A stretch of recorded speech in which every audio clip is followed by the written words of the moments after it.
we're switching gears here to talk about something that you've talked about recently on your show, which is seasonal affective disorder, also known as winter blues. Some can call it seasonal depression. SAD. S-A-D. SAD. That's right. I'm sure whoever came up with that was like, this is brilliant. Some grad student somewhere is still talking about it. Yes. And a lot of leaders out there, I'm sure they're going, yeah, this segment's not for me, John. This is not an issue for me. It is. Yes, it is. It's not an issue, John. Yes, it is. I don't live in a winter climate, so we're fine. Yeah. How would you kind of diagnose what this is in someone? I'll stay away from the diagnostics. Here's what happened to me. I lived about 30 minutes from the time zone change in West Texas, right? So if I had gone 30 minutes west, the time zone changes. Maybe 45 minutes west, the time zone changes. Then I moved to Nashville. If I go 45 minutes east, the time zone changes that way. And so I was stunned to find out after daylight savings time in the winter in Nashville. I remember looking out my window after a meeting, and it was pitch black, like midnight. And I thought, oh no, I've missed dinner, I've missed everything. And I go racing out of the building. It's 4:15 in the afternoon. And I was like, am I in Alaska? I feel like I'm on the moon. And so I remember the first winter I spent in Nashville. It wasn't as cold as it was in West Texas, but it was gray and it was just heavy and I was busy. And I remember about February or March thinking, I hate everything in my life. All I want to do is eat donuts all day long. I wish every human in my life would leave me alone, and I just want to sit in a dark, cold hole, which is where I happen to be right now.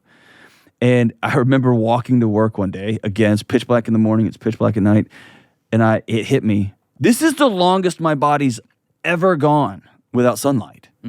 Like I was getting no sun, I wasn't moving, I wasn't around, I just was slowly drawing the curtains up over my own head, right? And so I really kind of went down a rabbit hole into seasonal affective disorder and how it impacts your work productivity, how it impacts teams, how it impacts marriages and kids and all of that. And so I don't care who you are, it affects you. If you go to work in the dark and go home in the dark, your body, it just starts to get out of whack. Yeah, absolutely. It's like, well, it's sleepy time. Let's pump the body full of sleepy time chemicals. And it's hard to crush it, kill it, drag it home when your body's like, it's bedtime. Right? Yeah. It's tough. And so that's why we talk about resilience and perseverance. Right now, it's just like, can we get through a winter of just dark and cold and gross and gray, on top of the fact that, holidays come around, we start eating poorly, and the resolutions and goals start to fall off that we had personally, and we just go, well, I'll still crush it in business as a leader, and that'll be fine. That's all I need to do. I saw a great social media post the other day that said, I'm going to start a new gym called Resolutions, and for January and February, it's going to have weight room equipment in it. And from March to December, it's just going to be like a bar. I thought, genius. You can buy a membership for the year. That sounds fantastic, yeah. So how do we begin to fight against this as a leader before it gets to that point? Are there things we can do?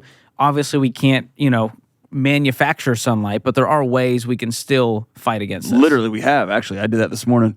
I think the most important thing is to own reality. I know that if I look at my books, Q1 is a tough time for my company, right?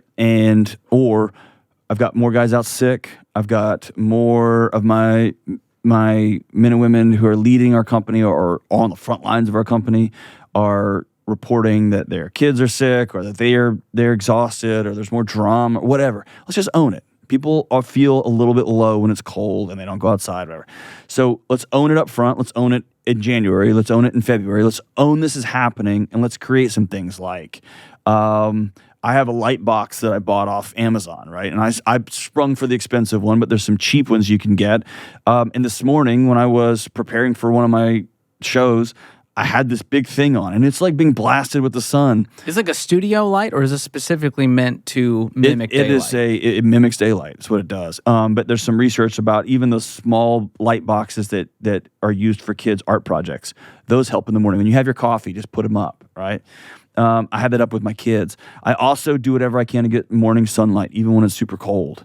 I like to put my feet in the ground. I got an earthing mat. So there's some things you can do, some technology things. Some of it's a little bit woo-woo, right?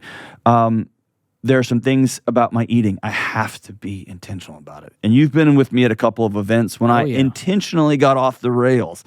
Even my wife it's was a like, sight to see. wow, yeah, how can you be in that good of It's a shape and eat spectacle to like behold. that? It is. I was like, how many bags of gummy candies? Just wrappers everywhere. And it's just like, I look up and my eyes are red. I'm like, don't talk, right? And it's like, whoa. I can feel people moving away from me when I'm in. But on the whole, I got to be highly, highly intentional about what I'm eating. And I've got to be highly intentional about exercise. Yesterday, I was in my home gym in the basement, and I just cheered after my workout. I literally cheered out loud. And I got upstairs, and my wife was like, wow, high school football star. And I was like, no, listen, I got through my entire workout, and that was a psychological victory, not a physical victory, because I just kept wanting to quit. And I was tired, and I was worn out. So I'm going to do those things that I know keep me well, keep me whole, even when I don't feel like it. This is when discipline, it's easy to work out when it's summer and it's warm and you're like, yeah, I want to look good outside. It's hard when it's freezing cold. Yeah. Well, I heard this the other day. Someone said, don't ask your emotions, ask your schedule. Because if you ask your emotions every time, it's going to be like, it's dark. You know what? You deserve to sleep in today. Right. But if it's on the schedule, and as leaders, we know if it's on the calendar, you kind of just show up to the meeting because someone set the meeting and you're supposed to go to the meeting. And so it's a great thing to do in your personal life as well. Motivation doesn't count. Doesn't matter. I could care less about motivation, especially in the winter months, because the only thing I'm motivated to do is to lay down and eat Milk Duds. That's it. I just want to watch Netflix and eat Milk Duds. I've worked really hard all year. I just want to stop. And unfortunately, my mortgage company doesn't buy into that system with me, right? Or the light company, or my customers, they're not like, you know what, you just take 4 months off. We'll catch up with you in March. Oh, It's just not how that works, right?